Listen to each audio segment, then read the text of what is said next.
Hello and welcome to the Victor Davis Hanson Show. This is our Saturday edition where we do something a little bit different in the middle segment. And today Victor is going to be looking at the Temple of Artemis at Ephesus. So stay with us for that. And we'll start with some news stories, a little bit on the continuation of the coverage of the fires in LA. And then we'll turn to lots of news about Trump. Stay with us and we'll be right back. Welcome back to the Victor Davis Hanson Show.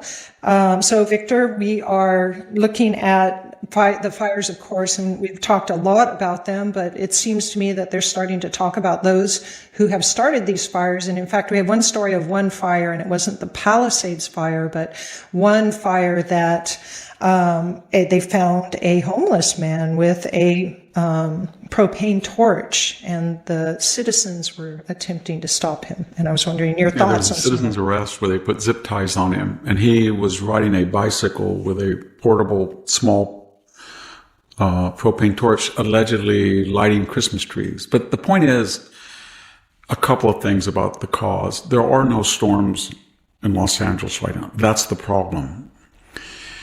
So the question of causation pops up. If you have about 200,000 homeless people, and they are in the greater Los Angeles area, and the temperatures are in the low to mid 30s at night, and they light fires. That's not, when I would drive back from Pepperdine University on Malibu Canyon Road, on occasion I would see people on the side of the road who had fires. So that is beyond dispute. And then when you have the mayor in 2018 stating when there was a fire and somebody alleged that a homeless, she said, don't even go there. My point is that homelessness is lumped in with DEI and New Green Deal wokeness. It's one of those taboo subjects.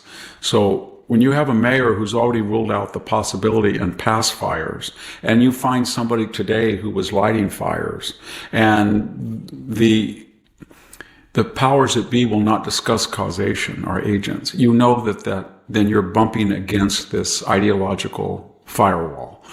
And already the pushback has happened. People are suggesting if you think that Mayor Bass was culpable by being told that the winds were reaching 100 mile hour velocities, and she went to Ghana. There was no reason to go to Ghana, except for the DIE performance art showboating. Then they've already called the people who say that racist. So you're bumping up to, what's different this time? You're blasting through the DEI wall. So now people are saying, I don't care what you said. Maybe that was a discussion you could have had prior to Los Angeles, but when you lose 12,000 homes and 200,000 people are homeless, and you've lost $100 billion and you've lost 5 to 10 lives, we don't care about niceties anymore, according to what you call niceties. So we are going to discuss the fact that the assistant mayor was removed because he phoned in a death threat. He should have never been appointed. We're going to talk about you going off to Ghana. And then when people pressed you at the airport, not even replying to a journalist. And by the way, the journalist was an Australian, I think, which suggests that only a foreigner would have enough journalistic integrity to ask her a blunt question. And when you have a $700,000 grandee as head of the utilities, and you're firing them about every year for either incompetence or bribery or both, and she can't explain why these 3 million gallon tanks are empty. And then you have a governor who comes down and says, the fire is a local matter. It's not my problem. Then you have a complete collapse of the authorities. And people now, what's new about this fire as opposed to the Camp Fire, the Paradise Fire, the Aspen Fire, is that people are fed up. They can't get insurance because of the regulatory climate and the inability to fight fires and the water situation. So now they're saying, I have nothing to lose. I'm going to speak my mind and be intellectually honest. And so this is not the beginning of the end, but the end of the beginning of the whole woke critique movement. And I think people are going to be very angry about this. Yes, I agree with that.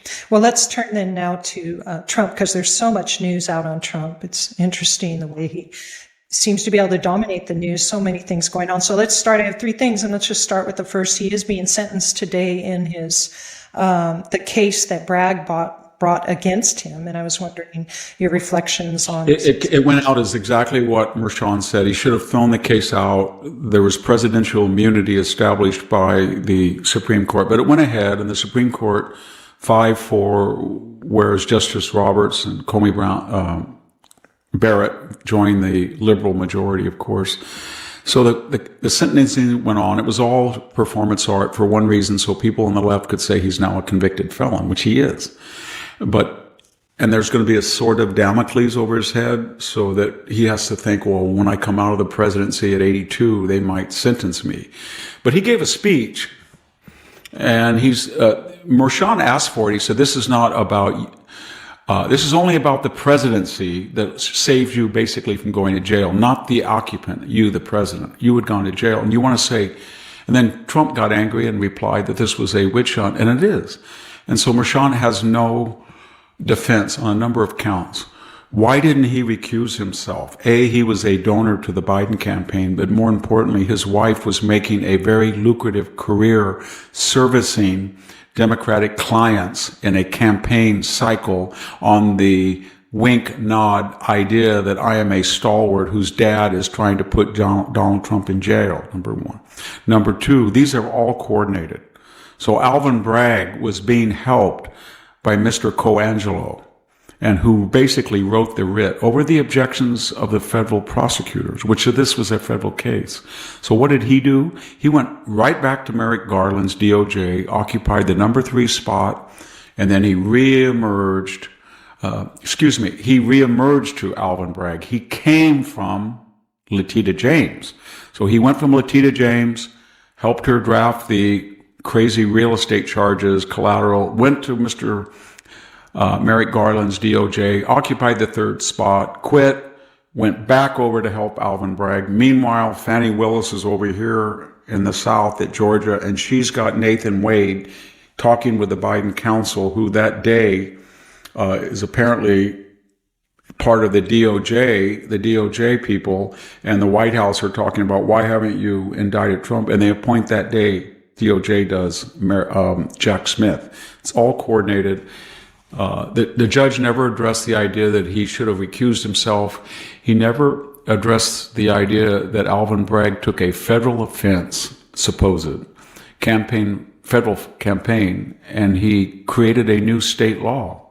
And he is acting as if he's a federal prosecutor when the federal prosecutors, who are no fan of Trump's, did not want to go ahead with the case. There is nothing wrong legally with asking someone that you've had a tryst with that you think will in the future blackmail you. And by the way, she owes Donald Trump $500,000 for a court order to pay his legal expenses, which she lost that case of defamation. So she broke the non-disclosure contract. And then Mr. Bragg said, well, it didn't have anything to do with protecting his family. It had everything to do for protecting his campaign, and therefore it was a campaign finance expense, and therefore he didn't put it on his record, and therefore everywhere the record appeared was a separate felony count, only it was really only one count, and therefore we're going to charge him with a campaign finance. Everybody said, you're not a federal prosecutor.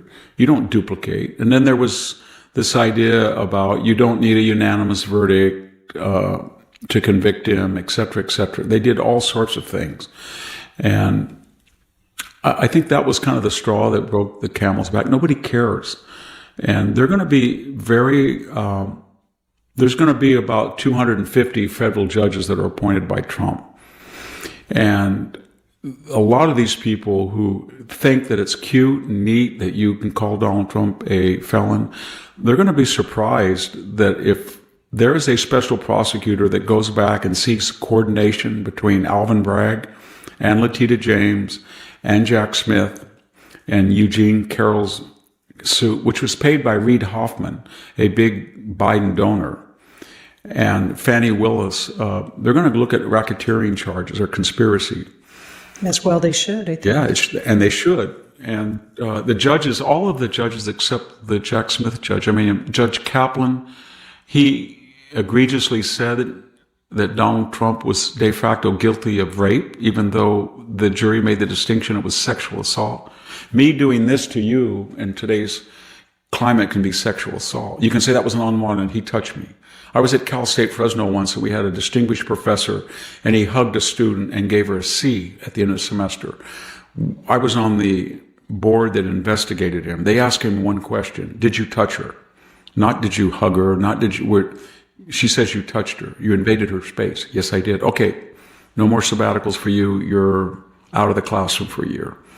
And so that's where we are. And the point I'm making is, if that is sexual assault, then Joe Biden is guilty. I mean, we see him on camera blowing in women's ears, having women recoil, Tara Reid coming out of nowhere and saying that he sexually assaulted her, turkey gobbling a little child's neck, everything that under their definition of sexual assault would qualify. And so Judge Kaplan called that rape, and of course it wasn't. And then when George Stephanopoulos, I guess, got a cue from the judge, so he thought he would do an interview in which he just said Donald Trump's a rapist. Donald Trump sued. He lost. They settled. ABC, $16 million. And so that was Judge Kaplan. This is Judge Merchan. I went through him. And then we had Judge McAfee in Georgia. He was the one that had both Letitia James and Nathan Wade clearly lying under oath about, well, we didn't spend anything. We have no records because it's a cultural black thing that we don't have to have records because we spend cash because of the history of race. He listened to all that. They didn't remove them from the case. That he didn't care, and the appellate court overturned him. And then, of course, the worst of all was Judge Engoron and the Letitia James. He was the guy that, when the camera came and looked at him, he was smarting off to the camera. He was editorializing. He ruled completely against Trump on every state. And finally we get to and he was even consulting people outside the courtroom, which you're not supposed to do, about the true value. So essentially Mar-a-Lago was put up as capital for $17 million. It's probably worth $700 million. And that was supposedly undervaluing a real estate case to get a loan from the Deutsche Bank, which was paid off on time with interest to the profit of the Deutsche Bank and to the delight of the Deutsche Bank, which when asked, they said they would lend him again. And they convicted him on that and charged him initially $450 million. Well, let's take the next thing. Trump has floated this week that he would like to meet with Vladimir Putin to solve this war that's devastating the Ukraine. Vladimir Putin's in a bad spot. So is Ukraine. I misspoke on it earlier. I said that I thought Ukraine had lost 10 million of its 40 million population. It's down to about 14 million. It's a shrunken country of 36 million. It's lost probably 600,000 to 800,000 dead, wounded, or missing. Trump was right when he said it was underreported, the level of deaths and wounded in that war. It's getting close to 2 million total. So they all want out of it. The question is, what can Putin afford to stay in power? So he's going to have to go back and tell the Russian people and enforce his will. I mean, he has the power. I mean, he'll do anything. He's a ruthless. That's one thing that Joe Biden said that was not smart diplomatically, but it was true that he's a ruthless killer. But nevertheless, he's got to explain why there's 1 million dead Russians and wounded. And what did he get out of it? So he wants to meet, and we know what he wants to do. He wants to say, Crimea was already mine. Donbass was already mine. I'm not going back to my embarkation point on February 24th of 2022. And then he'll say, Ukraine can't be in NATO. And that there's a basis for a negotiation. And he wants Trump to bail him out. And so does Ukraine. The people who are most adamant for this war are grandee leftists in Europe and the United States who feel that Vladimir Putin's Russia is an existential enemy. Of course, they didn't when Hillary Clinton pushed the jacuzzi button in Geneva in 2008, and that was all the rage. I saw it at Stanford. Oh, this is so wonderful. George W. Bush he just punished mercilessly Russia. And that's getting into that Cold War atmosphere. We're not slaves to the Cold War. We're going to have reset. So they sent, and we're going to make it's going to be human rights. And then when he went in, of course, into Donbass and Crimea under Obama, then all of a sudden, oh my God, he's awful. And he looked at our magnanimity and he interpreted it as weakness to be exploited, not reciprocated in kind. So we hate him, and now Donald Trump and he are friends. And he's trying to just throw the 2006, we hate him. And there we were. But they were the ones that started reset. They are the ones, when they're in power, that Putin goes into Donbass, into Crimea, into Kiev. And that's the question. So they want to punish Putin for a variety of reasons other than what is in the best interest of Ukraine right now. Maybe geostrategically we must defeat Putin. I get that. But in the best interest of Ukraine, if they keep going, and the Europeans have pretty much had it with their ability to supply Ukraine, Germany especially. But if they keep going, Ukraine's going to get down to about 20 million people. They're leaving in droves. Yeah. Well, the last thing that is on my list of Trump things this week is Trump's released what his first executive orders are going to be, the first 100, and they're going to all concern border security and rebuilding the U.S. energy sector. And I was wondering... Well, he's got a big problem because Joe Biden knows that, so he has put off limits, invoking an archaic 1950s law that he can put, 600,000 acres off for all energy development. Think of the mentality of that. It's almost like, well, when I came in, I was a Green New Deal guy, and I stopped leasing, I canceled Keystone, I stopped LGD import, and then I had a midterm, and gas doubled, tripled in California, up to $6. So what did I do? Oh, yes, I know what I did. I drained the strategic petroleum reserve. I went over to Saudi Arabia and Iran, and I asked them to pump more. They wouldn't do it. So then I started telling the frackers, I didn't mean it. You guys are wonderful. Keep fracking, please. So they got up to Trump levels of production. And then he thinks, well, I don't have to run for re-election. So now oil was good when I needed the midterms, and now it's bad. And by the way, where is Kamala Harris? Because during the campaign, she was asked specifically, they often showed a tape, or they quoted her tape where she said, oh, fracking, I'm against it. Don't worry. But she wanted Pennsylvania.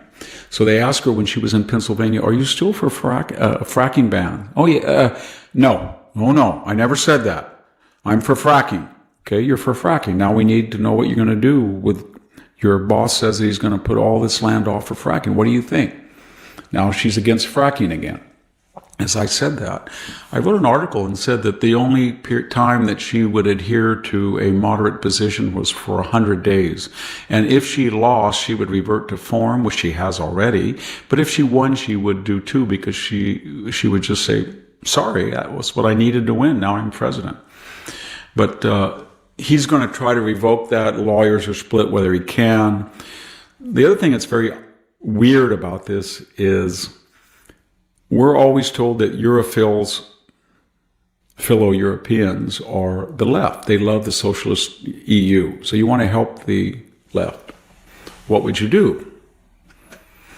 Well, you would try to help their energy needs. So after the Nord Stream pipeline, which I think with a wink and a nod, the Europeans and maybe the Americans knew the Ukrainians blew up. So you don't want them to have natural gas. There is very little going into Ukraine now. So you want to help Ukraine, and you would want to help the EU, and you would want to help your left-wing socialist things. But what did Biden do? The first thing he did when he came into office, he canceled the East Med pipeline. That was the ability of Israel through the agency of Cyprus and Greece to send millions of cubic feet of natural gas into Italy and therefore into Central Europe. He canceled it. And then the only way you're going to get Europe out of its 4 times higher electricity rates than ours is either burn natural gas or build nuclear plants. And they're not going to build, other than France, they're not. So he put on hold a lot of the liquefied natural gas terminals in the South. So he's basically said to Europe, sorry, I'm not going to help you. And so Donald Trump is going to come in and he's going to immediately tell the Europeans, I know you don't like me, It's just like the NATO thing. I yelled and screamed at you. Half of you now pay 2%. You're in better shape to resist Russian threats, but you hate me for helping you. I'm going to do the same thing. I'm going to build liquefied natural gas export terminals. You should build them. We'll supply you with raw product for your factories. You can go ahead and hate me and say that I'm desecrating the environment, but privately you can say you like me. And that's what they're doing, by the way, all over Europe now. You could see that in the Notre Dame Cathedral. They're basically saying, we hate Trump, we hate Trump, we hate Trump. Oh my God, thank God he's here. Because now we have somebody that will protect us from Putin. And he's going to deal with the Chinese. He's going to help NATO. He's going to open up the economies. He's going to help conservatives in Europe have a chance to get back in power. So it's a very strange thing. Yeah, it's the bizarre European bipolarism or something to that effect. Huh? Well, Victor, let's go ahead and take a break and then come back and talk a little bit about the Temple of Artemis at Ephesus. Stay with us and we'll be back. Welcome back to the Victor Davis Hanson Show. Victor is the Martin and Neely Anderson Senior Fellow in Military History and Classics at the Hoover Institution and the Wayne and Marcia Buskey Distinguished Fellow in History at Hillsdale College. He has a website, victorhanson.com. Please come join us there. It's called The Blade of Perseus, and he has a new element on that website. He is doing short videos on Friday morning, and there is a current one placed there for ultra subscribers, so subscribers to the website. So Victor, the Temple of Artemis at Ephesus, another of one of the seven wonders of ancient world. Remember what we're doing? We've done two already. The two in mainland Greece, or in what the Greek domain, the Colossus of Rhodes, that Hellenistic huge statue that somewhere guided travelers into the harbor at the city of Rhodes on Rhodes. And then we did the chryselphantine, that's fancy word for gold and ivory statue, gigantic statue of Zeus that was in the temple of Olympian Zeus in Olympia, in which you can still see the stylobate, some of the columns.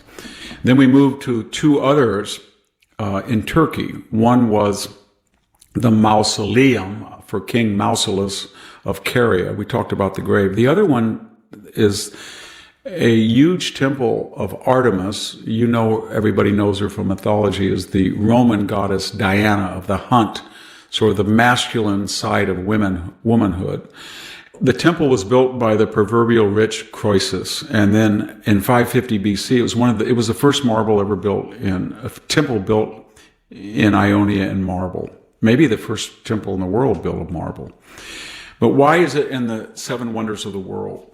Remember, the seven wonders of the world was after or during the expansion of the Greek-speaking peoples into Egypt, into Asia Minor, and all the way into Afghanistan. Hellenism, or the language, literature, art, science of Greece, spread. And it opened up a new world of both foreign wonders of the world, such as the Hanging Gardens at Babylon, which we'll talk about, or the pyramids at Giza, but also what Greeks were doing throughout the world. And this was a period of what we call in archaeology gigantism, that things were big. Colossus of Rhodes, the siege works of Demetrius, the besieger, were larger, the catapults, than anything ever seen. The Colossus of Rhodes was one of the largest statues, freestanding statues. So it was the idea in Alexander's age, bigger is better.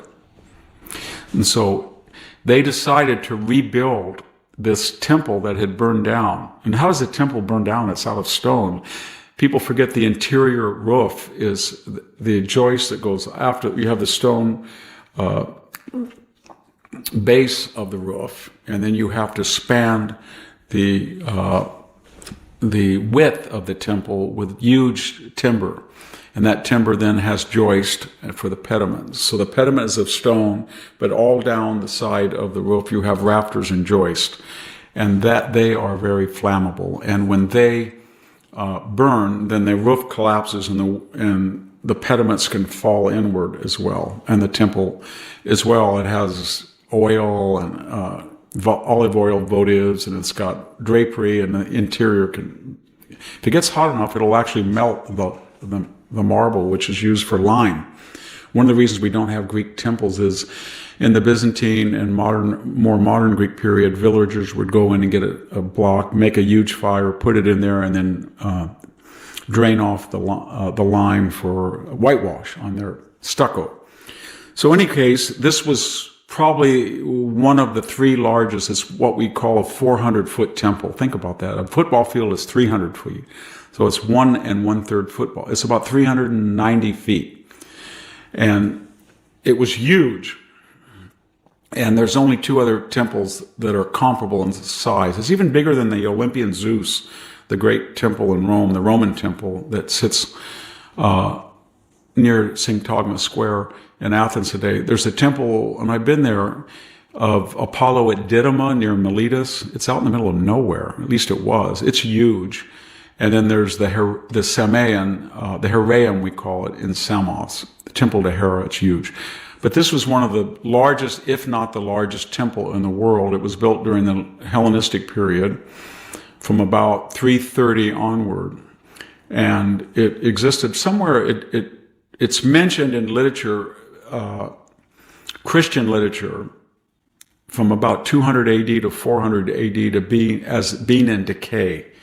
And then the Goths came in and northern raiders came in and destroyed it. Whether they carried off the statuary, I don't know, but there's not much left. So when you go there today, there's the stylobate, which was the foundation, and I was there in 1973 and 1974, and they had reconstructed one column they found.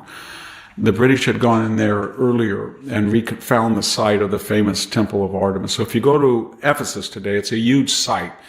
It's almost, in some ways, like Herculaneum in Italy, the volcanic site. And you can see the largest temple in the Greek world, and it was famous. And we have a lot of contemporary Hellenistic inscriptions. Temples that are outside of Greece, tending to be in the islands or on the coast of Asia Minor, even a little bit inward, or Ionic.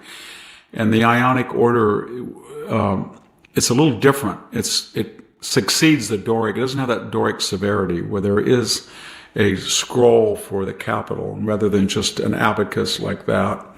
And in addition, the columns are not just put on the stylobate. They have a base, and at Temple of Artemis at Ephesus, there's at least 34, 35 columns that were inscribed with beautiful, I shouldn't say inscribed, but they were carved with scenes from mythology on the bases of the columns.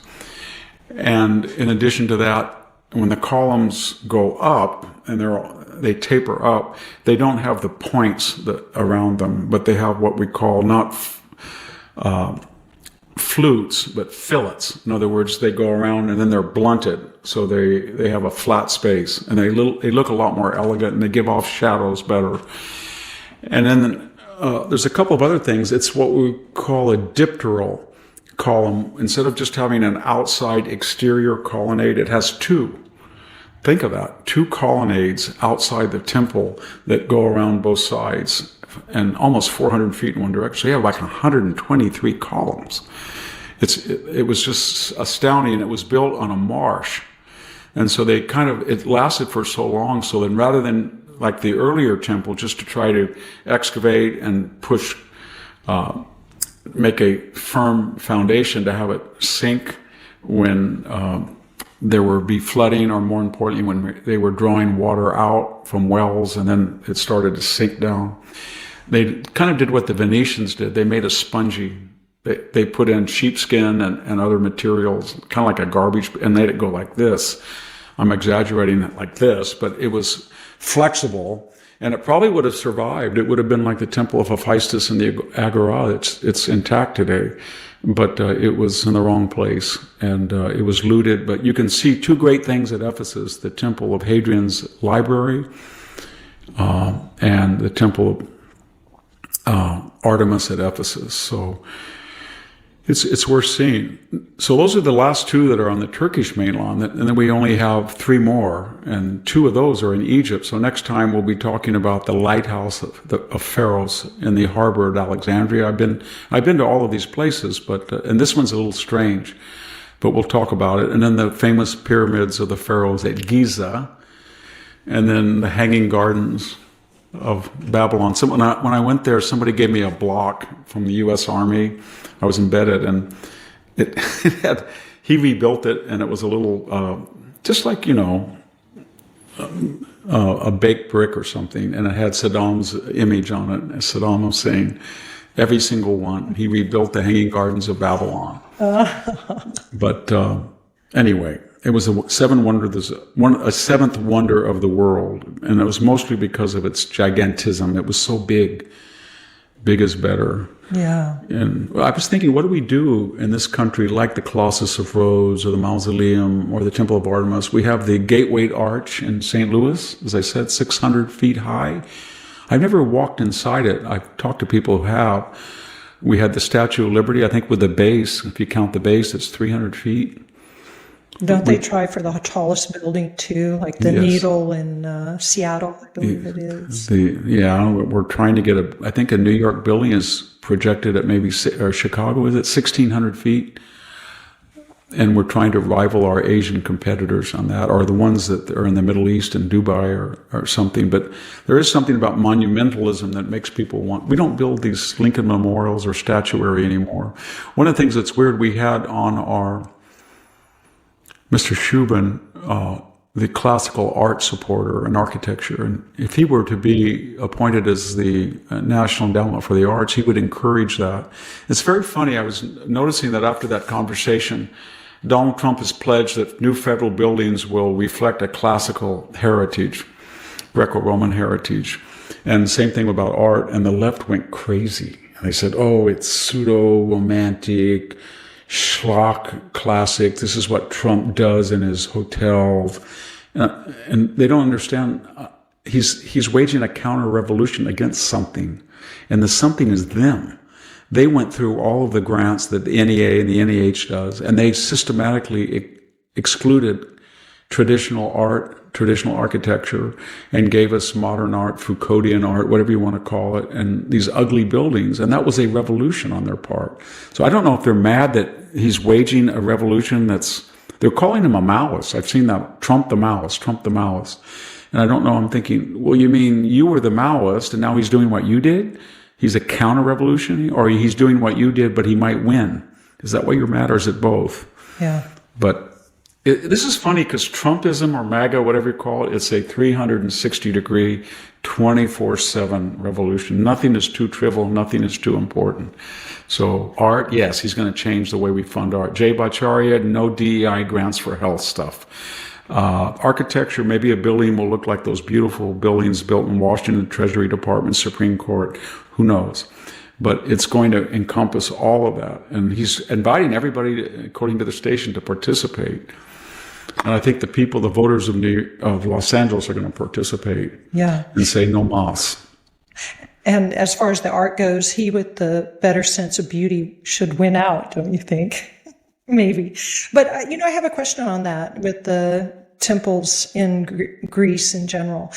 Is it true, this is what I understand in terms of art appreciation, or at least a classical view of art appreciation, that the Doric temples were simple and considered more elegant. The Ionic were a little bit more decorative, and the Corinthian were, of course, the most decorative. And did the Romans prefer Corinthian temples, or did they? They did. They did for some practical reasons. The problem with the Ionic order is when you have a scroll and you're going down the length of the building, and usually remember that it was a perfect proportion that the number of columns on the length would double the width. So it would be either 12 by 7 or 13 by 6. It was one added to one of the dimensions, but it was usually double. But when you turn the corner, what do you do? So that you have the corner ion. They didn't know. They tried to do a scroll here and then make it scroll like that on a corner piece. It doesn't work because you lose the image.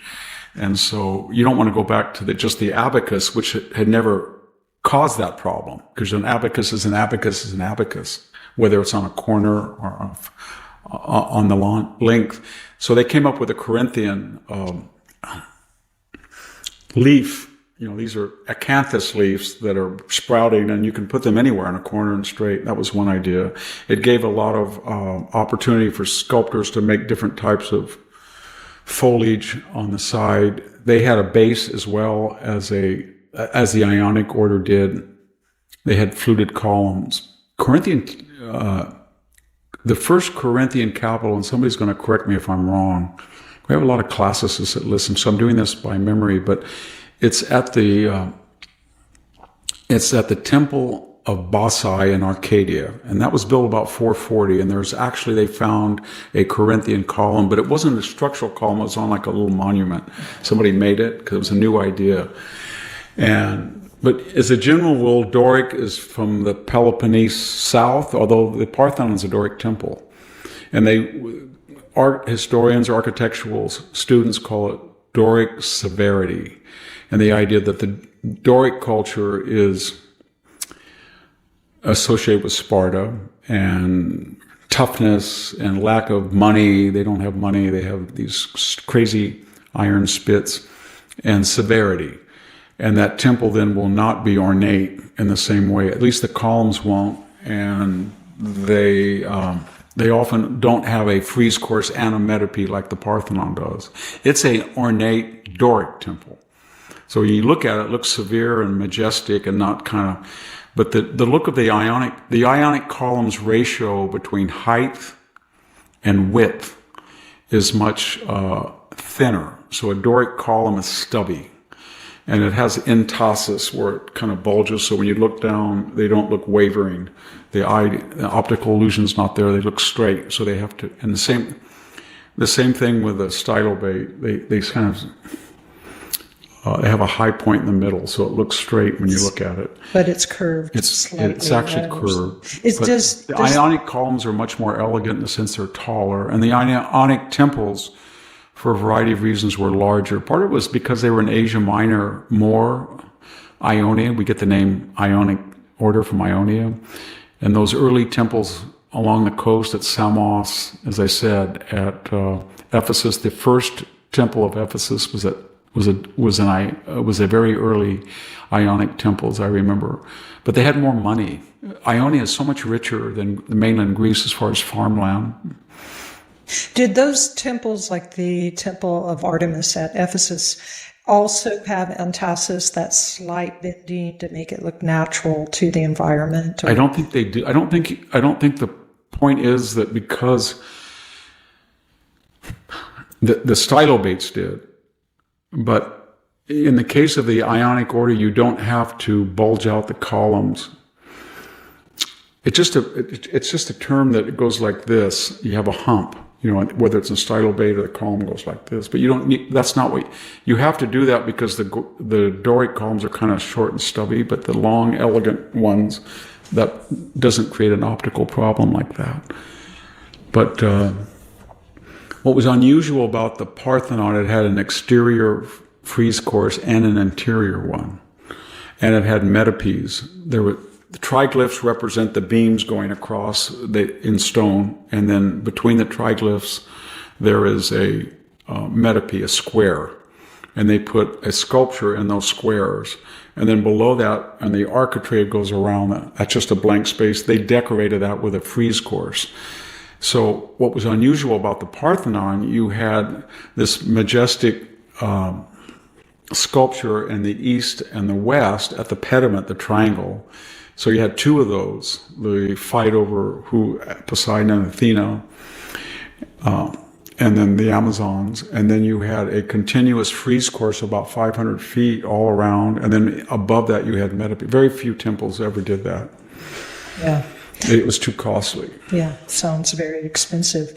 So, Victor, let's go ahead and take a break and then come back and talk a little bit more about the news, a little bit about the terrorist attack in New Orleans. Stay with us and we'll be back.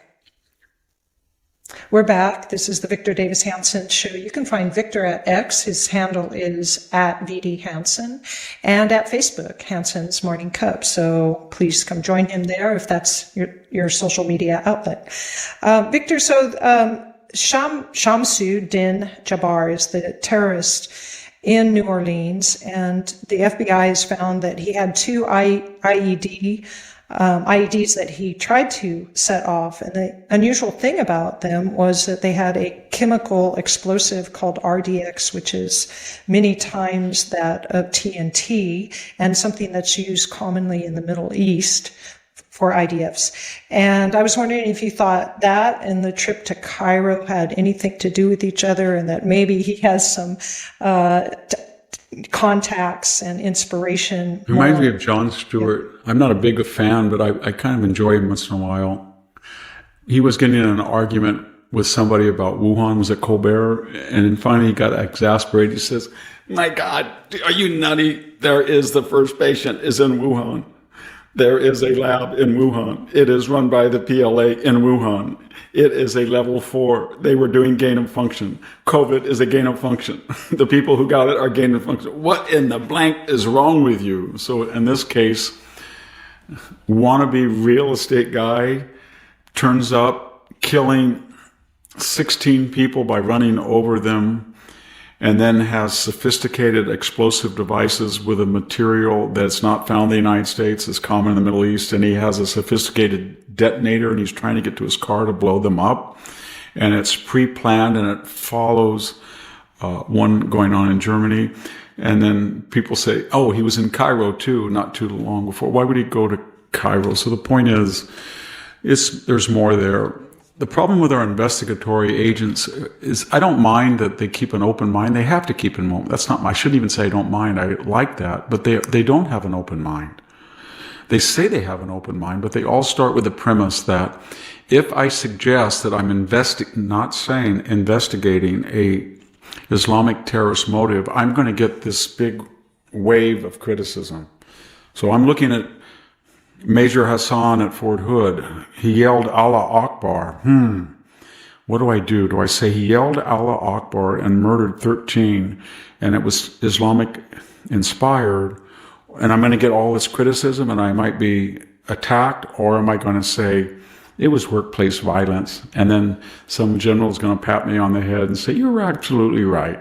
So and I don't understand it. It's all over the Western world, but that's the problem, that there's no upside in saying that we're going to investigate the idea that he acted with the aid and help of Islamic forces in the Middle East versus he just had a bad marriage, he was upset, he kind of stumbled on, he might have been just on the internet. I want this type of, that for them is more politically correct. It's another instance of the pernicious role of ideology.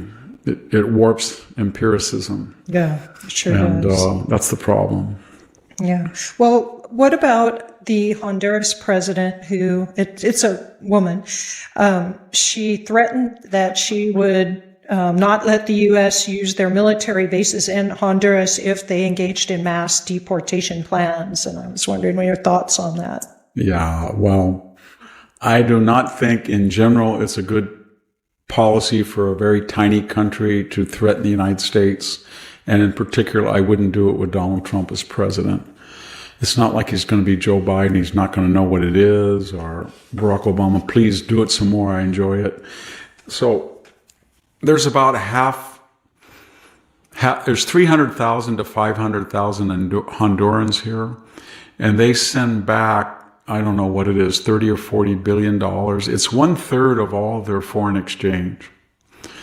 So let me get this straight. And we have a U.S. base there, and the U.S. base is to make sure that communism is not emboldened. The Chinese or the Iranians helping local guerrilla forces to overthrow countries favorable to the United States. So we invested hundreds of millions of dollars and built this huge base, and it's one of the few in Latin America that has ability for a C-5, these huge 10,000-foot runways. And basically we went in and built it at the request of the prior government for a stabilizing role, and it adds enormous amounts of money into the local economy for food and gas and equipment. And we help infrastructure, and when there is a flood or a fire or an earthquake, the first thing Hondurans do is ask for air support at this huge American base. Okay, that's a preface to it all. So Donald Trump said, you have been sending your criminals, true, and people who are not audited, and we now have 500,000, and they're starting to turn up among the Venezuela and the Guatemalan and all these gangs. So when we come, we're going to send them back. And she is saying, if you do, what? We're going to get rid of your base. You don't pay for it. Okay, that's fine with me. Please, please, promises, promises. We're not going to send any more. Promises, promises. So it's kind of like Canada. The point is that Donald Trump, here was the way the world is. It was like this, asymmetrical. Here's the United States. And everybody says it's 1946 after World War II, and you've got the biggest Navy and all the money, and you're the only big major power now. There's no China, there's no Russia, Europe's flattened, Britain's broke. So we can take stuff from you, and it's your duty to build us all back up. So we did. And now it's 80 years later, and they're saying, you're in the United States. No. We're $36 trillion broke. And we're suffering a woke revolution. And we have no borders. And we have 50 million people who were not born in the United States. And it's 16% of the population. And we're tired of it. We have 100,000 in 1 year, 80,000, 70,000 killed by fentanyl by one neighbor. The other neighbor is just sending people across the border that they don't like. So we're done, been there, done that. From now on, the United States will be treated like any other country. If you're Panama, and we have a treaty, and it says you give us right of passage first, and you give us a discount rate because we built the whole thing that's enriching you, and you put China presence at the entry and exit, and you do not give us priority of usage, or you charge us the same, then we're going to look, but we're going to address that. If you're Denmark and you're a colonial power and you've got this huge country that's closer to North New York than it is to Copenhagen, and it's part of North America, and in World War II, Europe, you were run over in what? 3 days by the Nazis? And we had to go in to take your former colony and put bases there and develop it and stop the U-boat threat. And it was very critical. And then what did we do after World War II? When you run over in 4 days, we took the country and handed it back. And you, being a postmodern, very impressive socialist country, are basically an imperialistic colonial power, and you have no power. So then you get mad at Donald Trump. Yeah. And what do? Oh, we're going to pay $1 billion for you. Oh, we're going to give you more autonomy. Oh, we're going to put Greenland on our coat of arms. So they're not going to, it's the same thing. And as I said earlier, they don't understand Donald Trump. Guatemala doesn't, anybody. What he does is he trolls to correct the disequilibrium, an asymmetrical situation that's been festering for years. And he has an edge to it. So in the case of Guatemala, okay, Yankee go home. Yankee go home. And you know what? When you say Yankee go home, they're going to do just what they did in the Philippines. Yankee go home and take me with you. And so he tells Gulf of Mexico, hey, you know what? I like golf. How dare you? Well, let me see. 1,700 miles coastline America, 1,700 miles Mexico. Age of renaming things. Left says everything has to change. We have to change this name and topple statues. So you've had your 200, 300, 400 years. It'll be the Gulf of America for our turn. It's the same length of the coastline. How do you like that? And what is the subtext? Let's not get in an argument, because this argument could escalate to questions of border security, our safety valve of dumping people in your country, 63 billion of remittances, we've been ripping you off. And same thing with Guatemala, same thing. What's different is the national mood. The national mood is like, I don't know what it is. I can't figure it out, because it just amazes me with people I know on the left, and they're like, we had our DEI, we had our Green New Deal, we had our revolution, we had our Maoist thing, we had the post-George Floyd mania, and we destroyed the country. And Joe Biden, we lied. He really is senile. Please get him out. I can't take it anymore. I'm Elliot in True Romance. I can't take it anymore. I'm in a fetal position. That's what the Democratic Party is. Yeah. It's really funny because David Axelrod, he was the one that told everybody that Biden was senile, because he got orders from his boss. And so he was on television the other day talking about Jimmy Carter. And he's like, Carter was a decent person. Carter was a really, I know, nihil dicere de mortuis. You're not supposed to speak ill of the dead, but he could be a really angry guy, Jimmy Carter, mean-spirited. But I'll pass on that.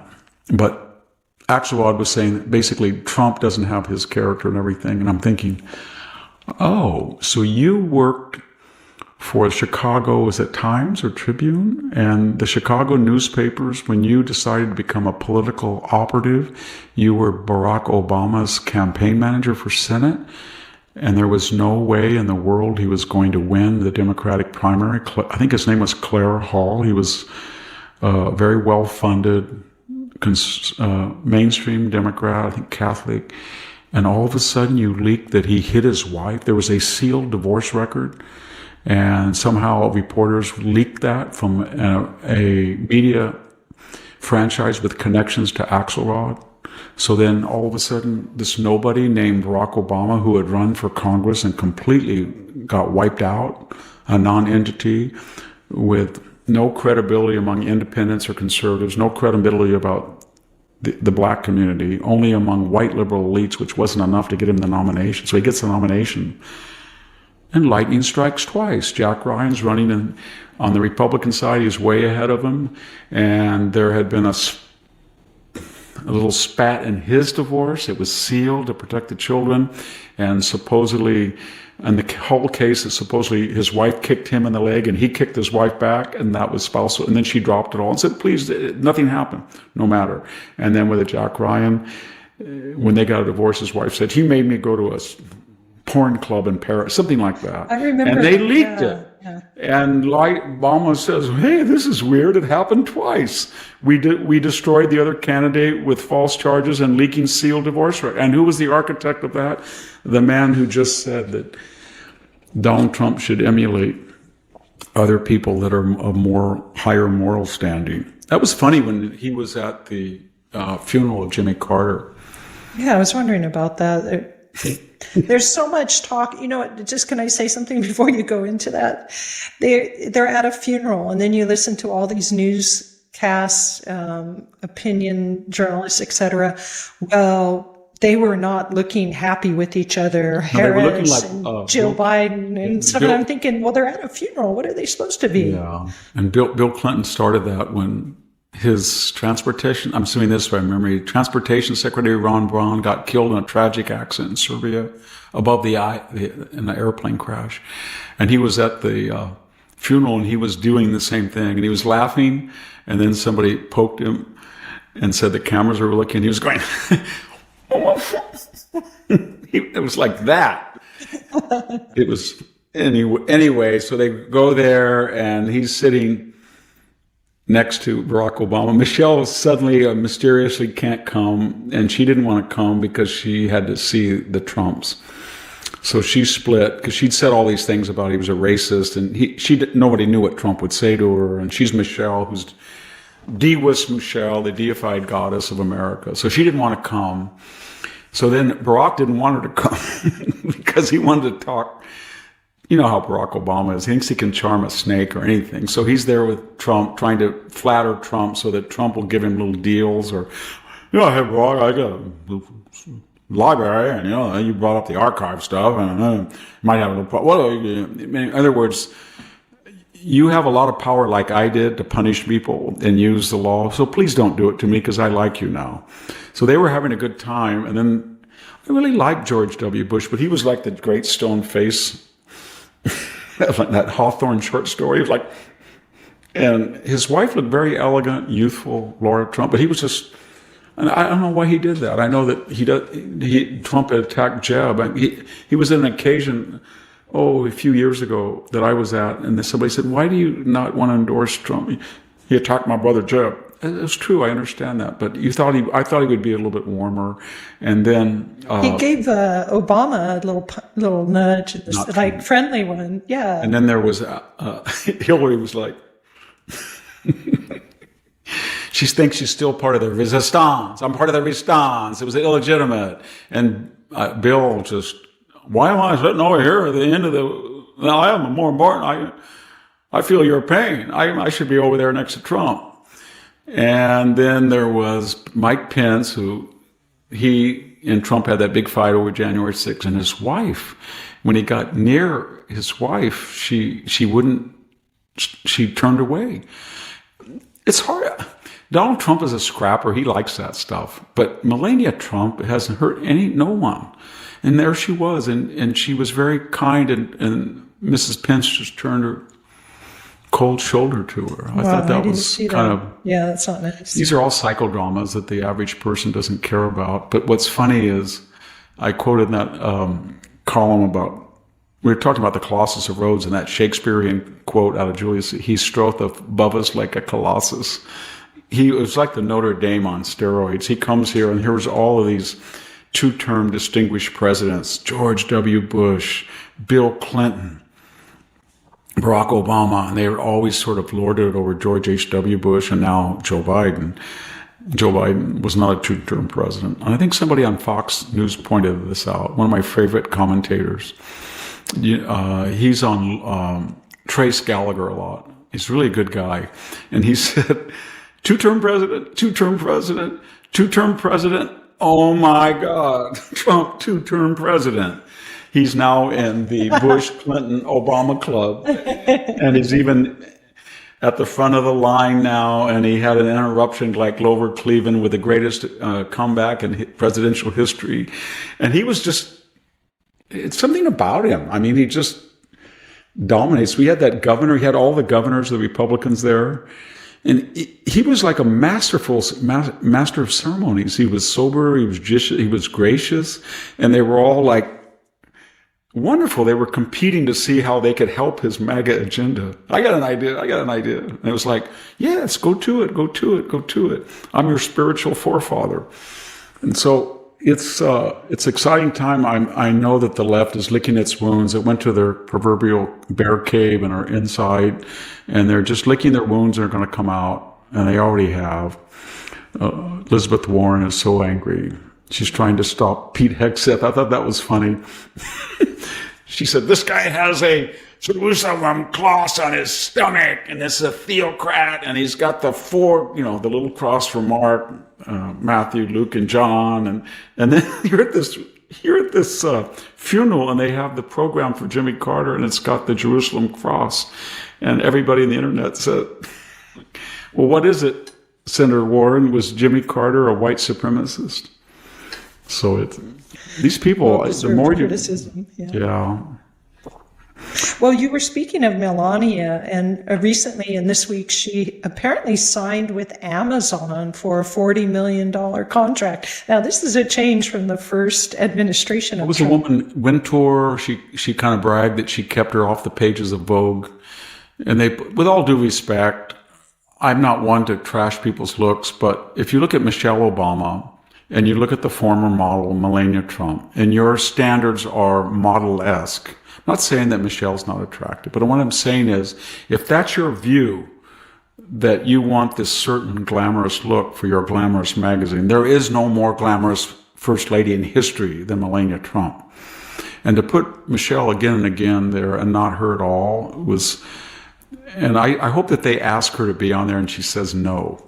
But, so Jeff Bezos he's thinking, the whole European world's after Amazon because it's a monopoly and it's destroyed small commerce. It really has. I'm the worst one. I have an Amazon Prime account. I have it delivered out here to farm every day if I need. I get everything from a circuit breaker to a BB gun pellet to you name it, a saw, a crescent wrench, you name it. I should just go to town, but I don't. Sometimes I do. But my point is, he's vulnerable. Everybody doesn't like that. And he was one of the co-conspirators with Apple and Google to destroy Parler. Or is it Parlay? But in any case, right after January 6th, they destroyed the wonderful Rebecca Mercer. Her whole company, they destroyed it. It was a conspiracy.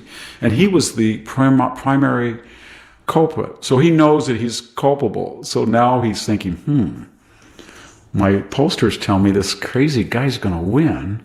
And as I keep saying this, and I know what I tried to do to him. And if I was him and I knew what I did to me, and now I was powerful, I would go after me and he'll go after me. So let me think, what can I do? Gets his advisor. Hey, no endorsement, Washington Post. Cancel that. Don't endorse Harris. Okay.